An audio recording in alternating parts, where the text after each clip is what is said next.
E aí, vamos lá para as confusões de hoje. Não foi por ordem, não foi por ordem. Eu vi isso daqui depois que eu já estava com muitos dos assuntos, né, colocados na mesa. Já estava aqui mais ou menos pronto, já estava engatado. Aí eu tava pensando uma coisa, aí no meio do percurso eu falei, rapaz, essa postagem aqui da Amazônia Azul é engraçada. Acho que vai dar para responder a esses questionamentos dele. O Amazônia Azul fala assim, ó, achei interessante esta página da CPI do INCRA e FUNAI, que fala sobre Márcio Santilli, ex-presidente da FUNAI e coordenador do ISA em Brasília, Instituto Socioambiental. Busquei no Wikipédia que ele foi presidente da FUNAI entre 1995 e 1996, onde já era ligado a organizações não governamentais. O ano de 95 iniciou-se o período com maior número de demarcações de terras indígenas da história, começo de 95. Não havia conflito de interesse entre o presidente de um órgão do Estado e interesses de organizações não governamentais? E o ano de 1995 marca o início da era do Fernando Henrique Cardoso. Guarda isso. Vamos tentar entender, né? Rapaz, por que 1995 foi uma virada de chave e as ONGs começaram a implantar suas medidas, né? Que eles tanto desejavam. O FHC abraçou a causa. Vamos por parte. Aqui é que começa a confusão.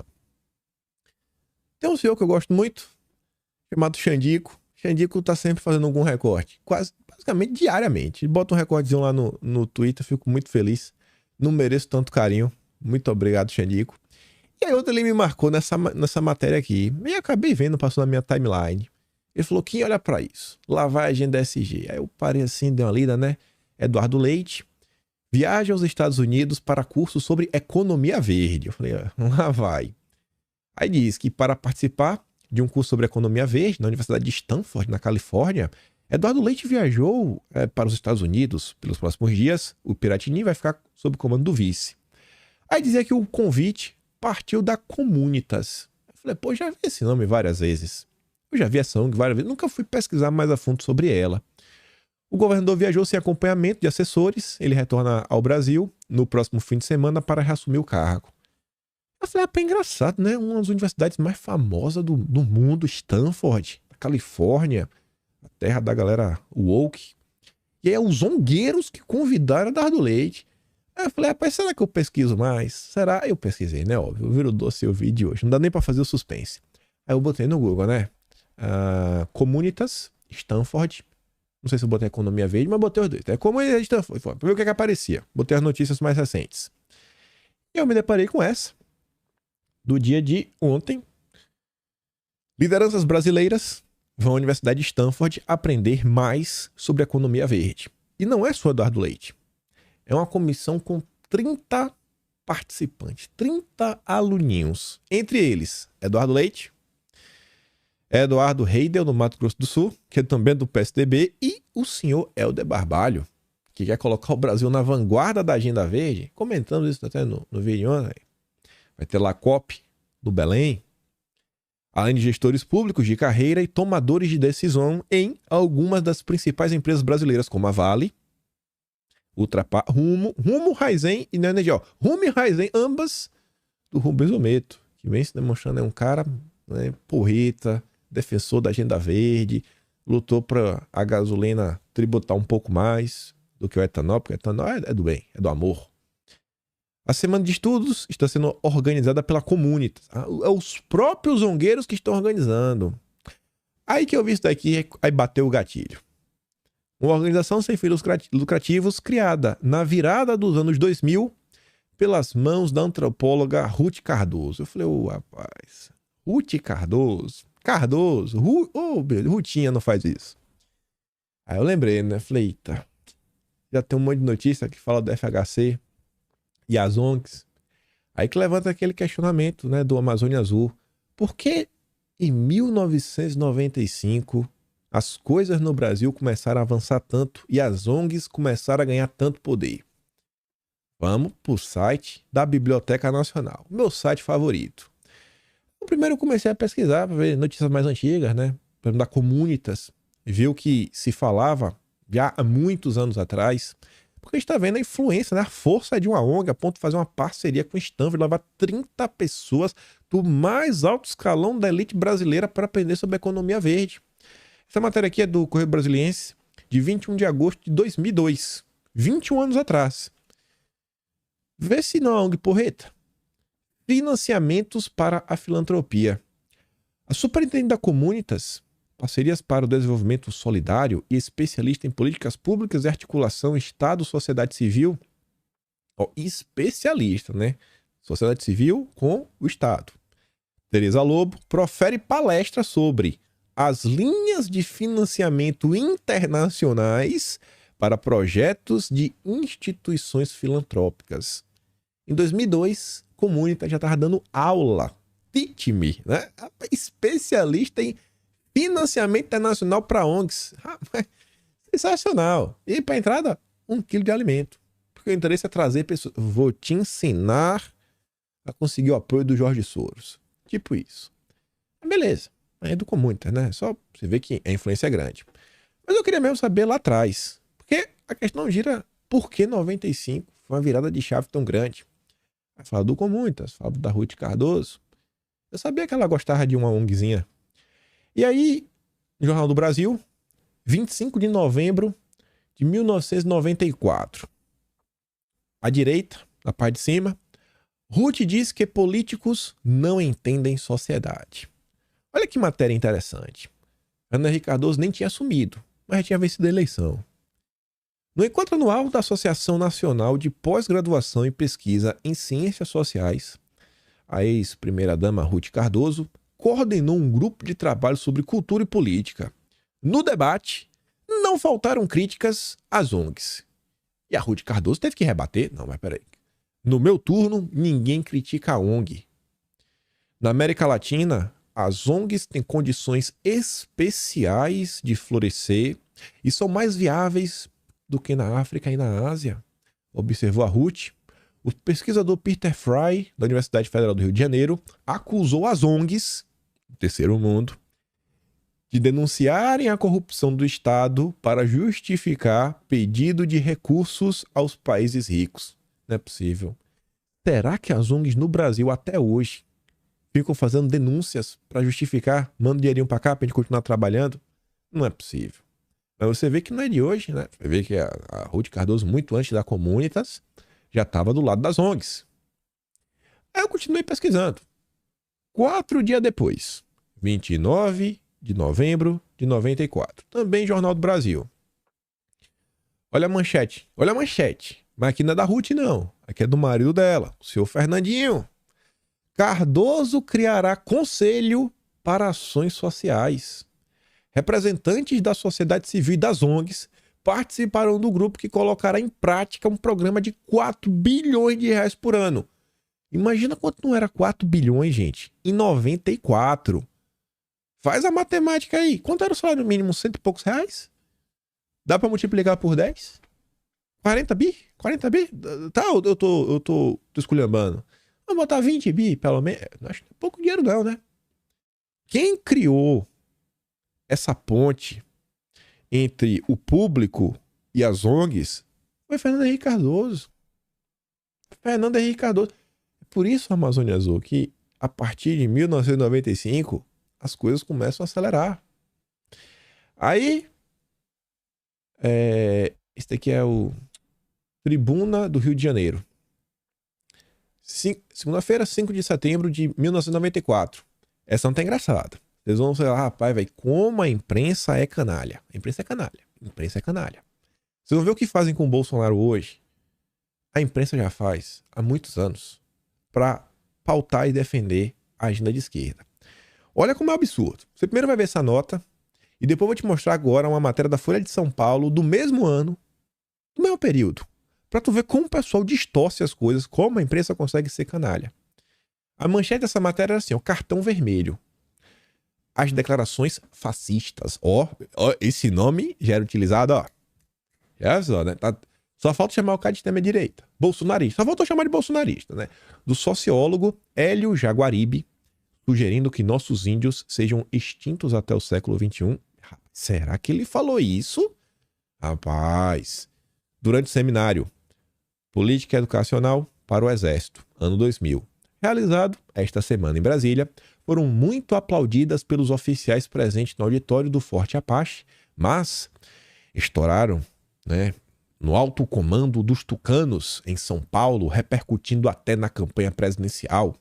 É espantoso que uma cobra criada como Jaguaribe tenha feito uma palestra tão ingênua a ponto de sugerir a integração social dos indígenas mediante a sua escolarização. O que é que tem de errado nisso? E peraí, a pessoa ficou estranho. Peraí, ele primeiro fala que vai extinguir e depois ele fala de integrar. A matéria tá começando a se contradizer, né? Beleza. Enfurecidos, os antropólogos que trabalham nesta área já carregaram as suas arabatanas com flechas envenenadas, jurando o cara, né, que vai fazer tudo contra ele.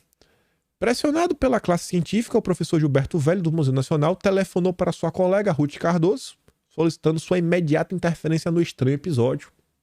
Resultado? Sempre preocupado em atacar as ONGs e agradar os milicos, Jaguaribe acabou descendo a rampa do Planalto antes mesmo de que a FHC consiga subir. Afinal, como se sabe, Dona Ruth também é antropóloga. O cara era ministro do Collor, segundo ciência e tecnologia, foi derrubado porque atacava as ONGs. Sempre meu moral antropólogo Eduardo Viveiros de Castro declarou para esta coluna que os índios também esperam extinguir Hélio Jaguaribe até o ano 2000. E, gente, não parece muito absurdo uma pessoa defender isso? Sabe, o fim dos índios? Não parece muito absurdo? Será que foi isso que ele falou? Foi dar um bisu, né? 30 de agosto de 94. Perceba que essa matéria vem antes dessa daqui, né? Essa aqui é de 5 de setembro. Essa matéria é de 6 dias depois. Aí você vê, Jaguaribe defende o fim dos índios. Manchete, canalha. O ex-ministro da Ciência e Tecnologia, Hélio Jaguaribe, militante do PSDB, disse ontem que é preciso, já não é extinguir, é acabar até o ano 2000 e promover a sua integração mediante a escolarização. Abre aspas, olha a fala dele. Não vai haver índio no século XXI. A ideia de congelar o homem no estado primário de sua evolução é, na verdade, cruel e hipócrita. Ao criticar as ONGs, que desenvolvem trabalhos dentro e fora do país com as comunidades indígenas, o ex-ministro disse que o mundo se preocupa com 200 mil índios e se esquece de 30 milhões de favelados. Jaguaribe classificou como uma gigantesca impostura e um embuste a proposta de um grupo de trabalho da ONU de independência das Nações Unidas. Queriam, né? Não é mais Brasil, agora é um país independente. Esta tese é motivo de preocupação constante entre os militares. As forças atribuem às ONGs o lobby mais forte para a adoção dessa proposta pela ONU. As declarações de Jaguaribe foram muito aplaudidas pelos generais que estavam para ir no seminário Política Educacional para o Exército, nos anos 2000, que foi lá no quartel na época. Para o cientista político, é preciso criar escolas em áreas indígenas para que os índios tenham direito de se tornar cidadãos brasileiros. Será que ele queria acabar, gente? Ou será que ele queria dar condições dos nossos irmãos brasileiros indígenas poderem gozar de todos os seus direitos de forma ampla dentro da sociedade? Para facilitar que, se eles, quiserem se tornar médicos, quiserem se tornarem advogados, eles poderem se tornar, quiserem entrar na vida pública, poderem entrar, porque é integração. Não tem para quem se separar, é estarmos unidos. Olha como a imprensa tratou na época. Foram perseguir, derrubaram o cara. E também era do PSDB, mas não importa. Porque o importante é a pompa perante a imprensa, né? Senhorita Ruth Cardoso. Que Deus a tenha, mas mandou mal, viu? Aí eu vi essa daqui também que achei bem interessante. Nessas pesquisas. Pra você ver o que acontece no Brasil. Não é nada novo. Não é nada que nós já não vimos no passado. Infelizmente, a gente não prestava atenção na época. Eu tinha 1 ano de vida. Eu já tinha 1 ano de vida. 5 de fevereiro. Mas já dia 31 de janeiro. Eu tinha 1 ano e 5 dias nesse planeta. Olha aquela primeira notícia. Venezuela tem apoio da ONU contra o Brasil. Em 3 parágrafos, tu entende tudo. É de 92, viu? Não é de 2023 não, porque o problema continua até hoje. O estremecimento das relações diplomáticas entre Brasil e Venezuela, motivado pela violência, né, que a Guarda Nacional daquele país vem tratando da questão da garimpagem, está se transformando em um problema da maior gravidade e arriscadas consequências. No plano internacional, o Brasil está sendo encarado como vilão da história, enquanto os índios Yanomamis apresentam-se como as vítimas e a tropa venezuelana posa de heroína ao tocar o terror para cima dos garimpeiros. Os índios são os coitados. Os garimpeiros estão em cima dos índios. A venezuelana toca o terror com os garimpeiros. E os garimpeiros não. A gente tá no ciclo eterno. 2023 e estamos ainda falando da questão dos Yanomamis, da fronteira com a Venezuela, do garimpo, e que nada resolve. Será que se o governo nesses anos aí, nesses 21 anos, tivesse realmente se empenhado para, cara, vamos tentar. Não é só o governo, né? É a boa vontade também da imprensa. Bolsonaro protocolou PL 91/2020, foi amplamente criticado, uma campanha internacional para tentar colocar ele como um grande vilão do meio ambiente. Será que se a imprensa realmente estivesse mostrando que se passa no Brasil, que se passava no Brasil, muitas coisas não tinham dado? Se a gente tiver realmente assim condição, cara, assim, ó, você quer poder explorar os minérios? Beleza, mas você tem que seguir essa regra, essa regra, essa regra, essa regra. Você dá a condição. Será que não tinha como fazer um bem bolado? E a coisa avançar? São 21 anos de caos. Não, desculpa. 31. Isso aqui é 92. 31 anos do mesmo caos. E não resolve. Aí a matéria falava, né? Conversava com um advogado chamado Arthur Pacheco. Chega a dar medo, né, Pacheco? Mas não é Rodrigo, não, Arthur. Lamentavelmente, o governo brasileiro já engoliu o anzol com todas as iscas oferecidas pelos países estrangeiros, e na próxima conferência, a Rio 92, a linha começará a ser puxada com muita força por eles. Está cedendo, e as forças internacionais vão fisgar o Brasil. E o que exclamarem alto e em bom som por nossa soberania nacional seguramente serão enxavalhados e rotulados de pessimistas, retrógrados e ultrapassados. Veja como não aconteceu com Jaguaribe. Queria fazer a integração nacional. Veja com Bolsonaro. É o tempo todo isso. Aí depois falava assim também, né? Isso significa que a União, através de disposição constitucional, está reconhecendo direitos originários nos quais se pode incluir o direito de propriedade com a existência de diversas nações indígenas integradas, mas com caráter de independência ou interdependência no máximo, a nação brasileira, mantendo-se dependentes apenas politicamente. Estavam quase se tornando, né, estados soberanos. Explicou Arthur Pacheco, destacando que no futuro as nações indígenas, em conjunto ou separadamente, poderão reivindicar sua independência política apelando às organizações internacionais. A seu ver, os direitos constitucionais outorgados aos índios tornaram-se poderosos instrumentos para que os países estrangeiros e o poder econômico em geral, né, nacional ou alienígena, façam uso deles para interesses inconfessáveis. Vamos utilizar essa população que está aí desde que Cabral chegou no Brasil, eles já estavam aqui, né? E a vida deles não melhora. Problemas, não melhora. Mas para utilizar essa turma, para avançar com a agenda ideológica, eita, aí o povo gosta. E aí, para voltar e começar a falar um pouco mais da CPI das ONGs, eu quero relembrar isso daqui, que é um texto que eu trouxe para vocês em maio. Tá no Atlas de maio, que sai essa semana. Semana aqui, sábado, que é a 15. Tucano faz apelo às ONGs.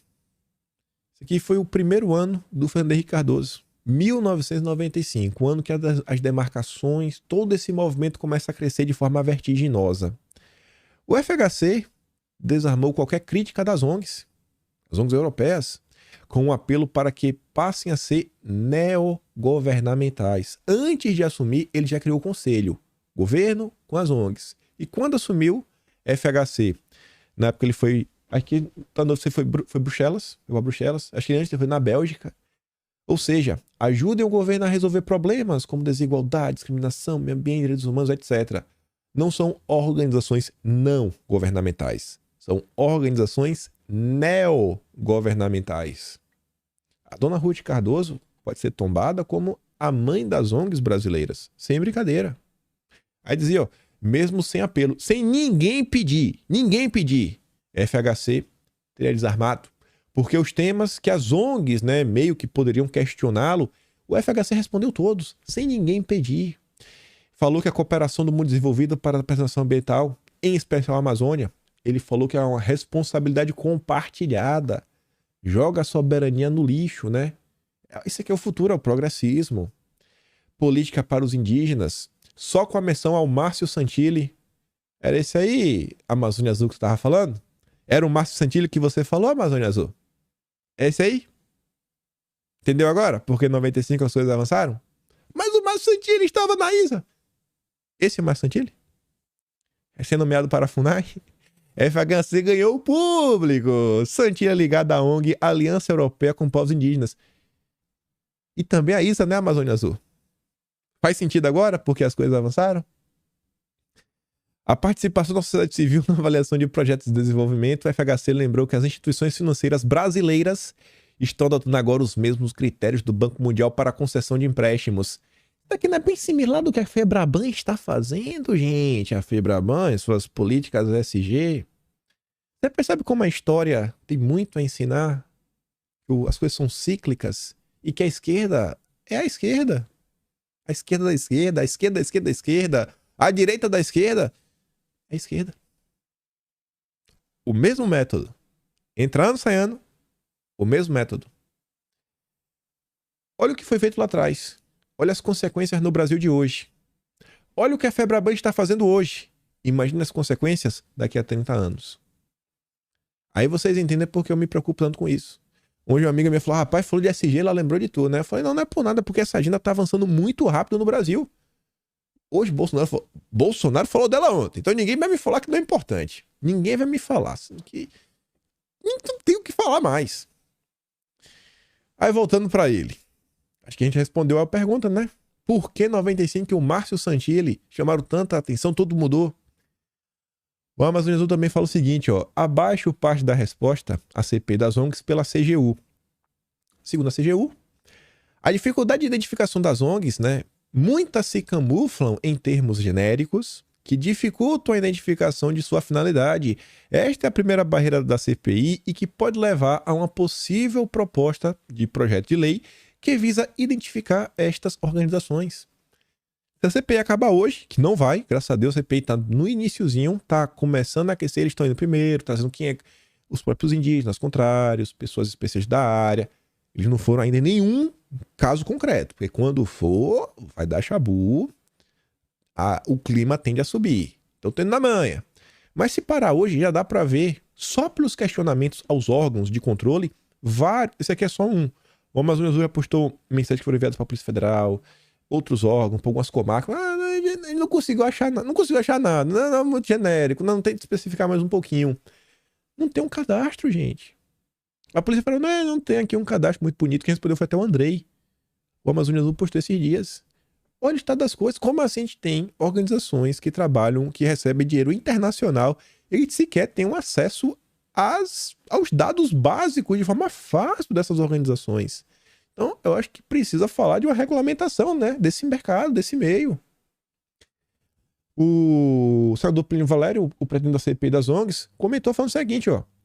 Não há fiscalização nem controle dos bilhões que entram no país via ONGs para nos manter isolados. Algumas ONGs têm um orçamento maior que empresas de peso na Amazônia. Com muito dinheiro, dominam tudo na Amazônia, a serviço dos bilionários estrangeiros. É muito dinheiro. Acho que o senador entendeu o que se passa no Brasil. Vamos voltar um pouquinho, o que for de bilionário, interesses estrangeiros. Ainda nas pesquisas, em 3 de abril de 1995, tinha uma nota que falava: Estados Unidos pressionam por patentes. Patente mesmo, né? E essa matéria, ali no canto direito, falava o seguinte, ó. O governo norte-americano promete a transferência de tecnologia, mas para diversas organizações não governamentais ligadas à ecologia. Por que não transfere, sabe, tecnologia para a indústria, segurança, né? Não, só para as ONGs. O verdadeiro interesse norte-americano é prosseguir colhendo plantas das florestas brasileiras, modificando-as geneticamente para a produção de remédios e mandar posteriormente a conta das patentes e dos royalties. Eu acho que meio que isso rola, né? Enquanto os parlamentares brasileiros discutem a diferença entre seres vivos e micro-organismos, como observou o deputado Miro Teixeira do PDT do Rio de Janeiro, se não acontecer a tenaz resistência de alguns poucos, a patente dos micro-organismos da região amazônica será entregue aos laboratórios estrangeiros. Essa nota aqui, como vocês podem ver, era de um cara do PDT, um partido de esquerda. Onde é que está a esquerda hoje? A esquerda nem comenta sobre a CPI das ONGs. Até por falar que no, é porque eu pensei que. Não, eu não sei mais CPI da MST, na verdade. A esquerda nem comenta CPI das ONGs. Ainda na CPI, semana passada, o Marcelo Godoy, um cara aí que entende muito de garimpo, de mineração, que garimpo é um termo malvado no Brasil, né? Ele foi pra lá, eu não vou dar play nesse vídeo, depois eu posso até mandar pra vocês, e fala assim, ó: foi feito um estudo técnico para demarcar unidades de conservação que escondeu comunidades que estavam na área. Quem fez o estudo? O ISA. Quem fez o estudo foi o ISA. A gente já falou do ISA, tá falando bastante do ISA, né? E aí o Marcelo Godoy fala sobre isso, mostra o tamanho do estudo, um monte de coisa, etc, tudo mais. E aí o Amazônia Azul fez um tweet que eu falei, velho, para, não faz isso comigo, não faz isso, Amazônia Azul. Aí você tá de brincadeira. Ele fala assim, ó: em 2004, o ISA recebeu 2.852.000 da Gordon and Betty Moore Foundation. Essa é da Betty Moore Foundation. Logo ela. Qual o objetivo? Com as palavras da própria Gordon and Betty Moore Foundation. Ele colocou o texto em inglês e colocou a tradução. Vamos olhar a tradução. Esta doação ajuda o ISA a fortalecer a gestão da biodiversidade e dos recursos naturais da bacia amazônica do Rio Negro, o maior sistema de drenagem do planeta, contribuindo com 40% da água da bacia amazônica. Os resultados incluem a adição de 1 milhão de hectares em novas áreas protegidas, melhoria da gestão em territórios indígenas da bacia do Alto Rio Negro e desenho de um corredor ecológico de 23 milhões de hectares no norte da Amazônia. Ou seja, tentar criar áreas de preservação, né? Unidades de conservação. Vai lá, ONG, trabalha, né? Será que na época isso aqui tem a ver com o estudo, né, para essa demarcação que o Marcelo Godoy tinha a falar? E aí quando falou de Betty Moore Foundation, lembrei da nota que a gente comentou no final de junho, eu falei, gente, isso daqui deveria ser... Eu não sei como é que isso aqui não ganhou proporção na imprensa, porque envolve executivos de 3 bancos. Assim, não é qualquer banco, né? A gente comentou na época. E aí a nota, né, que foi em parceria com o Intercept, mostrava como essa turma trabalhou para construir a regulamentação da FEBRABAN, aquela que modifica, né, o cenário para conceder créditos, né, quem pode, quem não pode, mas isso envolvendo frigoríficos, né, os matadouros. Aí essa nota falava sobre o senhor Leonardo Fleck. Ele era do Santander. E ele falava da questão... Eu coloquei aqui? Nem coloquei aqui. Ele falava que seria um golaço, né? Essa questão da FEBRABAN, um golaço. Era uma estruturação setorial. E o Leonardo Fleck, coincidência, né? Ele era Program Officer na Gordon and Betty Moore Foundation. E aí que a gente volta para fechar mais uma vez, né? O ciclo. FEBRABAN promove debates sobre o papel dos bancos no cerco ao desmatamento. A FEBRABAN tá demais, viu, bicho? FEBRABAN, cuidar. Assim, é pra estar realmente preocupada com o planeta Terra. O painel que inicia logo mais na FEBRABAN Tech discute a norma brasileira de sustentabilidade, publicada há um mês pela FEBRABAN, que abriu debate sobre o papel dos bancos no cerco ao desmatamento. A medida que visa promover o protagonismo do setor financeiro na defesa do meio ambiente dividiu opiniões. Desde 1995, FHC já defendia isso. As coisas só vão avançando, devagar e sempre. Mas agora eu acho que as pessoas estão um pouco mais acordadas em relação ao passado. Essa semana teremos a volta da CPI, semana passada não teve, por causa que o Lira resolveu priorizar a agenda econômica. Amanhã temos o CID, na CPI do dia 8. E na CPI das ONGs teremos o Aldo Rebelo. Eu acho que vai ser uma boa explanação do Aldo Rebelo. Porque o Aldo Rebelo é um cara que não só tem um conhecimento, que muita gente conhece muita coisa, mas não sabe explicar, não sabe colocar em ordem as suas ideias. E o Aldo Rebelo é um cara que, como ele tá indo em vários locais, e eu posso falar isso um pouco de experiência de causa, quando você conta a mesma coisa 2, 3, 4, 5 vezes, começa a ficar fácil conectar os assuntos. Você entra na discussão em qualquer momento, você consegue pegar aquelas ideias que você já repetiu tanto e encaixar elas em qualquer momento. Então, como o Aldo Rebelo, ele tá batendo nessa tecla, ele tá comentando sobre isso muitas e muitas vezes, acho que pode dar muito bom as falas dele. Acho que pode, inclusive, dar alguns novos direcionamentos à CPI, e a CPI das ONGs também está com alguns requerimentos para começar a ir em cima de uma galera, inclusive, ilustre. Até o pessoal da cúpula da Natura. Então, promete. É um assunto que a sociedade brasileira não pode deixar de lado. Veja como as CPIs, elas estão meio assim, né? A CPI da MST meio que desapareceu. A turma tem que começar, né? Realmente, sim, também tem que fazer a parte por eles também, né? Não só pode depender da população. CPI dia 8, amanhã também deve pegar fogo, que é o CID. Não vai ser aquela confusão. Mas, como eu falei, não sabia se dá para falar do último tema. Deu para falar aqui da parte mais importante. Eu tenho a mais pura convicção que entender do nosso passado é crucial para compreender as coisas que acontecem nos dias atuais. Tá aí. São os mesmos movimentos, os mesmos questionamentos. E as respostas, muitas, estão lá atrás. Não vou nem mandar o Arminio Fraga no coelho, porque é pra ficar vendo aquela lorota. Era só pra vocês entenderem o ponto em que ia chegar. Mas se gosta do meu trabalho, passa no canal. Tempo Tony, valeu.